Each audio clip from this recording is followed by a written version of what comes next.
Hola amigos y amigas, bienvenidos a nuestro programa Cayetanamente, donde podemos hablar de diferentes temas de salud mental. Les habla Dani Araujo, psicóloga, docente de la Universidad Peruana Cayetano Heredia, y hoy vamos a conversar de una estrategia que nos va a servir muchísimo a todas las personas que siempre tenemos la oportunidad de resolver problemas.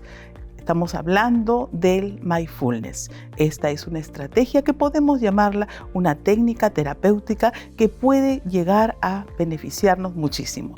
Y para poder hablar sobre eso, conocerla un poquito más de cerca y sobre todo cómo practicarla, tenemos a nuestra invitada especial, la psicóloga Luz Gabriela Velarde Delgado, quien es instructora en MBSR y por supuesto docente de nuestra Universidad Peruana Cayetano Heredia, a quien ya le damos la bienvenida. Gabriela, bienvenida al programa. Muchas gracias, Dani, por la invitación. Y bueno, acá estoy justamente para comentarles, ¿no? De qué se trata esto de mindfulness. Exactamente. Bueno, tú eres instructora de MBSR. Por ahí empezamos de repente para podernos socializar con este término. Sí, MBSR, bueno, es justamente una formación que se sigue para reducir el estrés, pero basado justamente en estas estrategias de mindfulness, ¿no? Entonces, empezamos, por ejemplo, nosotros participando en un grupo que dura 8 semanas, ¿no? Y durante esas 8 semanas nos empiezan a instruir, empezamos justamente a conectar con estas prácticas de mindfulness variadas, ¿no? Y que justamente tienen la finalidad de disminuir los niveles de estrés. Y ya estas justamente investigaciones últimas han justamente dado pues unas respuestas significativas en que sí, efectivamente, no solamente, exactamente, hay evidencia científica y que no solamente digamos, terminando el programa, sino que a lo largo de varios meses consecutivos se comprueba que también continuamos, digamos, hemos reducido nuestros niveles de estrés. Bueno. Entonces, conozcámoslos un poquito más, ¿no? ¿Qué es el mindfulness? Bueno, mindfulness, digamos, tiene la traducción atención plena.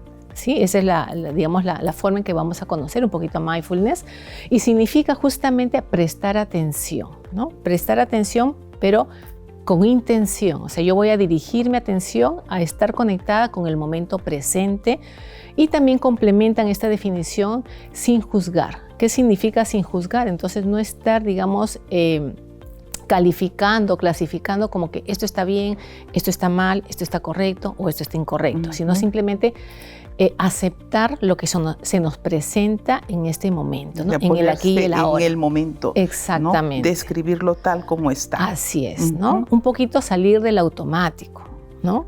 Porque estamos acostumbrados. Exactamente, ¿no? Estamos en el automático, por ejemplo, ¿no? Si nosotros usualmente vamos al trabajo en una misma ruta y sucede que un día nos indican que tenemos que ir a otro lado, no sé si les habrá pasado, ¿no? A mí me ha pasado en algún momento, ¿no? Y de pronto me encuentro que estoy yendo al lugar acostumbrado, pero ese día yo tenía que ir a otro lado, ¿no? Entonces, estamos funcionando en automático, constantemente, ¿no? Por ejemplo, nos alimentamos en automático. Tenemos, entre comillas, un hábito, un patrón. Exactamente, ¿no? Sí. Que se podría de repente detenerse ahí para que la persona se dé cuenta. Eso es lo que... Exactamente, ¿no? Como tú lo dices, ¿no? Entonces, el mindfulness tiene, digamos, justamente esta peculiaridad, ¿no? Que nos conecta con lo que estamos haciendo en cada instante, ¿no? Y salir del automático para ser más conscientes. Por eso que muchos autores nos indican que el mindfulness es el arte de vivir en forma consciente. Y esto nos lleva a una situación que quizás pueda justificar, tú nos dirás, ¿no? Que a veces cuando nosotros tomamos o percibimos o nos tomamos en cuenta algo, valoramos esa situación en lugar de detenernos y pensar de qué se trata. Y la valoración nos lleva a juicios, ¿no? Claro. Y luego a conducirnos de una manera que de repente no sería la esperada. Claro, nos da otra mirada de la situación, ¿no? Es como vivir ese instante, pero dándonos cuenta de más detalles, de más cosas, ¿no? Por ejemplo, existe el mindful eating, ¿no? El mindful eating es la alimentación consciente, ¿no? Entonces, en vez de que comamos en automático, sin siquiera, por ejemplo, saborear, sin darnos cuenta y percatarnos, por ejemplo, de los colores, las sensaciones que tienen, el valor que tiene quizás esa comida, o conectar también con nuestro cuerpo, con lo que pasa al interior, por ejemplo, el nivel de saciedad. Entonces, el mindfulness nos invita justamente a conectar con todo lo que está pasando, ¿no? Y eso nos hace, pues, construir nuestro bienestar, ¿no? Porque si tenemos una alimentación consciente, estamos construyendo el estar, pues, sano. En este ejemplo que estás dando, podría permitirnos decir, ok, aquí estoy satisfecho, ¿no? Y estoy bien, esto es suficiente. Exactamente, ¿no? Así como lo dices, sí. ¿No? Y de pronto podemos utilizar esa misma estrategia en diferentes esferas de nuestra vida, ¿no? Sí. Por ejemplo, ¿no? Yo recuerdo mucho alguna situación en donde me ha pasado una circunstancia X, ¿no? Una situación que capaz me ponía en una emoción que no iba a ser favorable para que conecte con la siguiente situación que tenía, ¿no? Entonces, ese espacio que me permite conectarme con lo que yo estoy sintiendo en ese momento, con lo que está pasando al interior de mi cuerpo, me facilita el reflexionar, el ser consciente de que puedo yo en ese momento, por ejemplo, gestionar esa emoción para que sea mucho más adaptativa, para que la siguiente situación a donde yo vaya, entonces esté, digamos, mucho más acoplada, ¿no? Esa es la idea. Claro, y justo ahí has mencionado ese vínculo, ¿no? El darnos cuenta nos permite gestionar la emoción, ¿no? ¿Por qué? Porque si no fuera así, tendríamos nosotros de repente una conducta impulsiva, espontánea, ¿no? Sin regular esa emoción. Exactamente, ¿no? Sabemos de que, por ejemplo, cuando hay una situación determinada, a veces en unos instantes, en unos segundos, nosotros reaccionamos, ¿no? Que es lo que tú justamente estás haciendo referencia, ¿no? Al impulso. Así es. Sin embargo, ese impulso muchas veces puede ser, nosotros a lo largo del tiempo nos podemos dar cuenta que eso no fue, digamos, esa reacción adecuada, ¿no? Entonces lo que hace mindfulness es justamente alargar ese espacio para que nosotros, en vez de dar una reacción o responder de manera impulsiva, demos una respuesta más adaptativa. Entonces esa es una educación que tenemos que hacer a nuestra mente, ¿no? Educarla, reeducarla, porque nosotros ya estamos como predispuestos a esas reacciones, que en muchos casos definitivamente nos sirven, ¿no? No son de utilidad, ¿no? Por ejemplo, viene un peligro de un carro y yo no tengo que pensar, reflexionar y decir, no, tengo que tomarme un tiempo, voy a pensar a qué velocidad está viniendo. No, sino que esa reacción nos salva, ¿no? Pero hay muchas otras situaciones que sí ameritan, digamos, tomarnos un tiempito, ¿no? Entonces, para eso va un poco. Sí, porque probablemente, por lo menos, un aspecto importante es la ansiedad, ¿verdad? Y la ansiedad hace de que tengamos respuestas porque creemos, ¿no? Que de repente hay una situación amenazante. ¿Cómo en este contexto, en esta percepción, podría ser útil el mindfulness? Claro, por ejemplo, ¿no? Con lo que tú estás nombrando de nuestra imaginación, ¿no? Tenemos que tomar en cuenta que nuestra mente es errante. Constantemente estamos pensando y dándole vueltas a miles de cosas, ¿no? Montones de cosas. Por ejemplo, algunos especialistas nos indican que tenemos al día cerca de 50.000 pensamientos, imagínate, ¿no? Entonces estamos dando vueltas y vueltas con eso. Y esos pensamientos, claro, construyen un poco este tema de la ansiedad, ¿no? Porque estamos saltando de lo que nos ha sucedido y que capaz nos preocupa, y también estamos imaginándonos el futuro, ¿no? ¿Cómo va a ser? Pasar. Y generalmente ese futuro pues es medio oscuro, ¿no? Porque si nos presentásemos como un futuro optimista, bueno, sería genial, ¿no? Ahí nos surge la ansiedad, ¿no? Pero en este caso, claro, entonces es digamos, control que poco a poco podemos ir aprendiendo a dejar de rumiar, ¿no? Estar constantemente pensando y dándole vuelta a estos pensamientos que nos originan ansiedad. Y ahí justamente está la práctica de mindfulness, ¿no? Una práctica muy sencilla que puede ser, por ejemplo, que en este momento, durante un minuto, yo utilice como mi foco atencional la respiración. ¿No? Entonces, si dirijo mi atención a la respiración únicamente, a cómo yo inhalo, retengo el aire, exhalo, van a venir esos pensamientos, ¿no? Van a ser unos pensamientos intrusivos, pero yo voy a educar a mi mente. Entonces le voy a decir, tengo estos pensamientos, pero retorno a mi foco atencional, que es la respiración, ¿no? Entonces, no califico tampoco, ¿no? Qué mal que me vengan estos pensamientos, sino simplemente redirijo la atención a la respiración, a mi ciclo de respiración, y más bien por ahí me puedo concentrar en detalle, ¿no?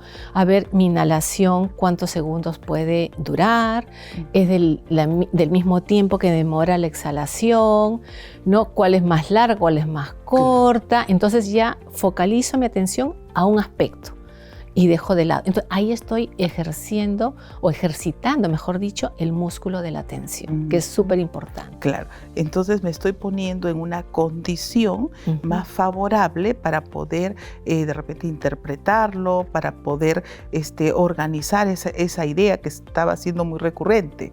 Claro, claro que sí, ¿no?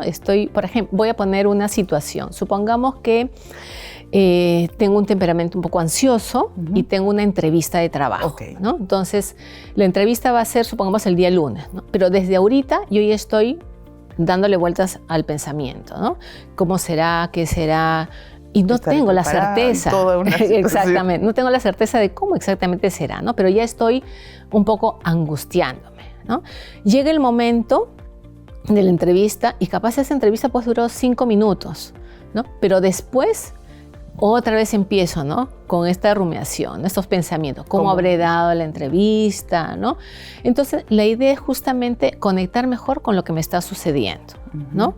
Porque de esa manera yo voy a conectar con la calma, por ejemplo, con la tranquilidad. Y capaz esa tranquilidad y esa calma me va a facilitar que yo pueda llegar a la entrevista de una manera más óptima, más adaptativa, y no voy a tener interferencia, por ejemplo, en mi memoria, porque sabemos que la ansiedad interfiere definitivamente en la memoria. Entonces, la idea es que me conecte realmente con lo que está sucediendo, con el momento presente, con lo que me pasa, y de esa manera voy a poder descubrir muchas cosas. Claro. ¿Y cuán importante es tener claridad en las emociones? Porque si yo me conecto con lo que me está sucediendo, también sería importante de pronto saber eso que me está sucediendo, a qué se refiere, ¿no?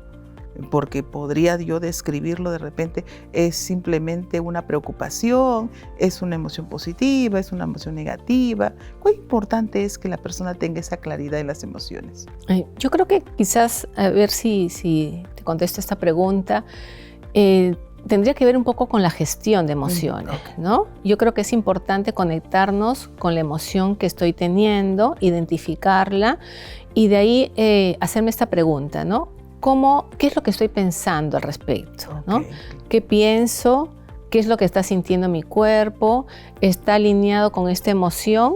Bueno, esta emoción yo la necesito para realizar esta acción que estoy desarrollando en este momento, o capaz es necesario que cambie de emoción, ¿no? Que gestione esta emoción. Entonces, creo que por ahí un poquito es la importancia de conectar con la emoción, darnos cuenta qué está sintiendo mi cuerpo, qué información me está dando y si eso me sirve o no me sirve, claro, ¿no? Y justamente en ese aspecto, porque a veces queremos hacer alguna estrategia que nos lleve a la atención plena, pero muchas personas de repente no les es fácil simplemente lograr conectarse con la respiración, porque hay características de repente personales, ¿no?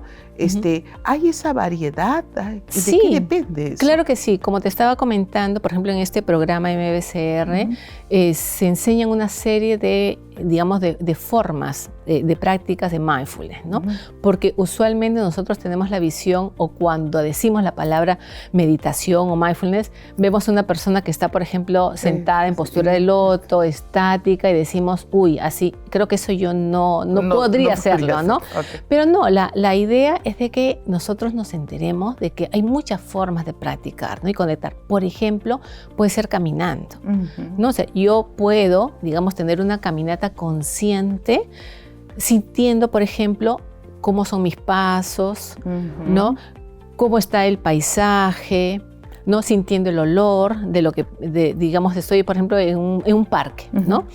Puedo sentir, ¿no? Invitar a las sensaciones, ¿no? A mis sentidos para conectar visualmente, auditivamente, con el olor, ¿no? Entonces, eso creo que es una forma importante también, ¿no? Caminar. ¿Quién no puede caminar? Todo el mundo, ¿no? Pero hacemos la idea es hacerlo conscientemente, ¿no? O sea, la idea sería que la persona tome la decisión que en qué modalidad puede llevar a ser consciente lo que está en ese momento presentándose. Exactamente, sí. O sea, hay una amplitud, como un abanico de posibilidades, pero de ese abanico de posibilidades no quiere decir que a todo va a hacerme sentido a mí, ¿no? De todo ese abanico de posibilidades yo voy a elegir.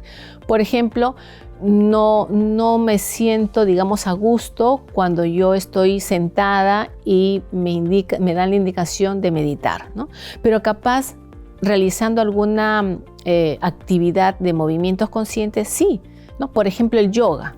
Okay. También dentro de este programa nos invitan a realizar una serie de movimientos conscientes que están básicamente relacionados con los movimientos del yoga. Entonces, capaz eso que me invita a hacer más acción, más movimiento, entonces, eso sí capaz conecta conmigo, ¿no? Entonces, la idea es identificar, ¿no? ¿Qué me hace más sentido a mí? Y poco a poco, ¿no? Ampliar, digamos, los tiempos de práctica. Okay. Entonces, muchas veces, de repente, una persona está dedicada a hacer ejercicio, ¿no? Y eso le gusta. Otra persona puede estar dedicada a hacer movimientos de baile. Entonces, toma su opción y durante esté haciendo esta actividad, puede tomar, ¿no? Darse la oportunidad, sí, ¿no? De poder hacer ello. Ahí viene justamente lo que te decía, Dani, ¿no? La intención. O sea, si yo veo de afuera, por ejemplo, dos jóvenes que están haciendo actividad física, aparentemente me parecen que están haciéndolo igual, pero tendría que un poco revisar qué es lo que está pasando por su mente. Capaz uno de ellos lo está haciendo intencionalmente porque se está dando cuenta, digamos, qué fuerza está realizando, cuántas repeticiones, se está conectando mayormente con su corporalidad. Y capaz la otra persona pues está perdiéndose en sus pensamientos y no está conectada. Mientras está haciendo exactamente. Entonces yo diría que esta primera persona sí está de alguna manera siendo consciente de lo que hace y está conectada en el aquí y el ahora.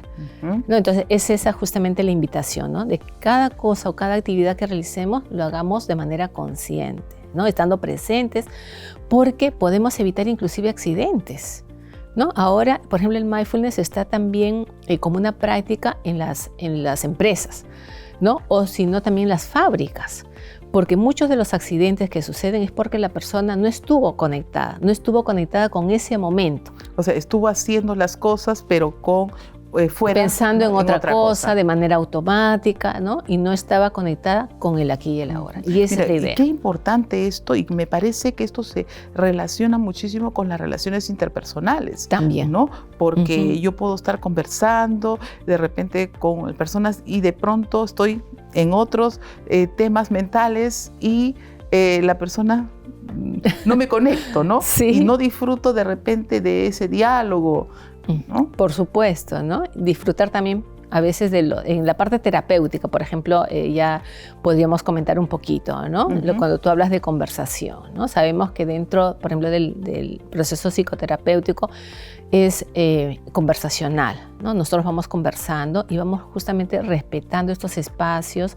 Tenemos que tener una escucha activa y para eso yo tengo que ser consciente de cómo estoy, ¿no? Cómo está, digamos, en mi mente, ¿no? ¿Está aquí o está en otro lado, ¿no? Claro. Eso es lo que a veces yo hago en el salón, ¿no? Cuando entro al salón y los chicos están ahí, les digo, ¿están ustedes, pero están de verdad acá?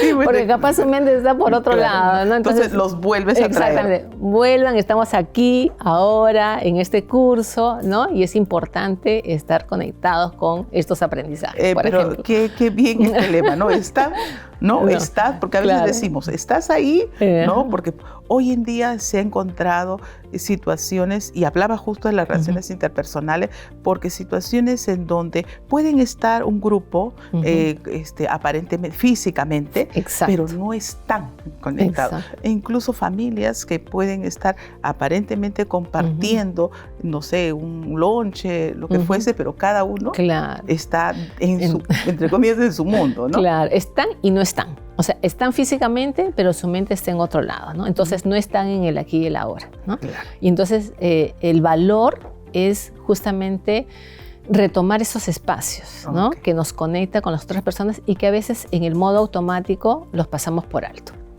Y al inicio de nuestra conversación señalabas que esto ha ido teniendo evidencias de efectividad, ¿no? En el cambio, en el manejo del estrés. Sí. ¿No?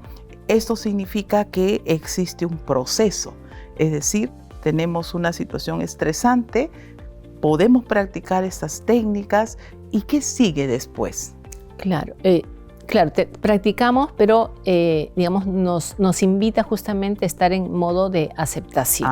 Okay. ¿No? Modo de aceptación, porque muchas veces luchamos con aquellas situaciones que no podemos cambiar, ¿no? Por ejemplo, ¿no? El clima, ¿no? Entonces, si el clima no está dentro de nuestra zona de influencia, ¿no?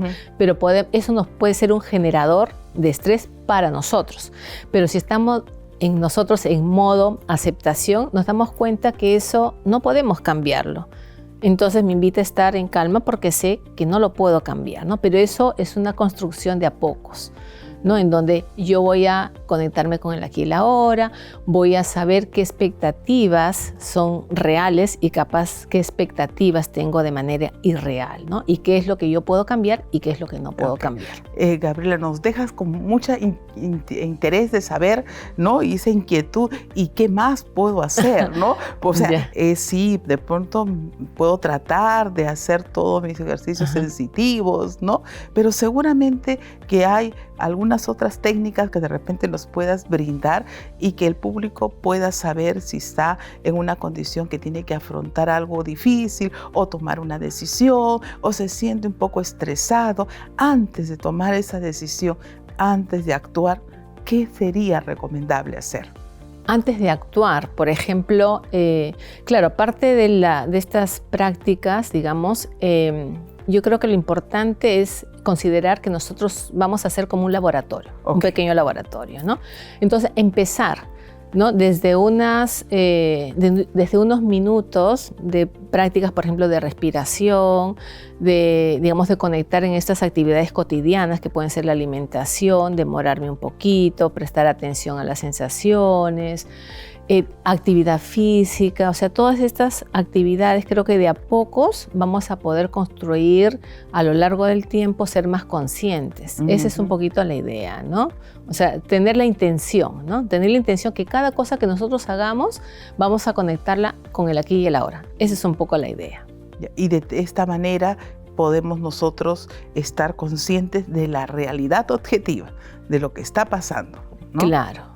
Ese es un poco, ¿no? Sabemos de que no tenemos acceso total a la realidad, ¿no? Porque hay muchas situaciones que se nos pueden pasar, pero la mayor, digamos, forma es ser consciente. O sea, vamos a conectarnos con lo que realmente pasa cuando nos percatamos y estamos en el aquí y el ahora. Si estamos en modo automático, no nos vamos a percatar de lo que sucede a nuestro alrededor. Lo vamos a pasar por alto, ¿no? Es como ir con un filtro, ¿no? Claro.